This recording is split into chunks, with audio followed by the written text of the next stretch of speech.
Hi friends, നമുക്കൊരു വചനം വായിച്ചു നോക്കിയാലോ. ഞാൻ കർത്താവിനെതിരായി പാപം ചെയ്തു പോയി, ദാവീദ് പറഞ്ഞു. ഇത് 2 സാമുവേൽ 12:13 വചനങ്ങളാണ്. നമുക്ക് വചനം പറയും, നമുക്ക് ശ്രദ്ധിക്കാം.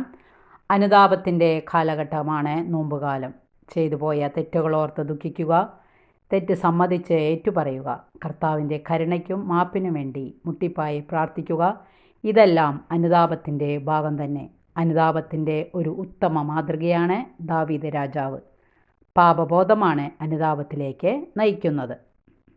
സഹോദരങ്ങളോട്, സഹജീവികളോട് ചെയ്യുന്ന ഏതു തെറ്റും ദൈവത്തിനെതിരെ ചെയ്യുന്ന പാപമാണ് എന്ന അവബോധം ദാവീദിൻ്റെ ഈ പാപസങ്കീർത്തനത്തിൽ തെളിയുന്നു. ഏവർക്കും അനുകരണീയമായ മാതൃക. അയൽക്കാരനെതിരെ ചെയ്യുന്ന ഏതു തെറ്റും ദൈവത്തിനെതിരെ ചെയ്യുന്ന പാപമാണ് എന്ന ബോധ്യം അനുതാപത്തിലേക്ക് നയിക്കണം. വചനം ഇഷ്ടപ്പെട്ടെങ്കിൽ ലൈക്ക് ചെയ്യുക. Okay, thank you, by.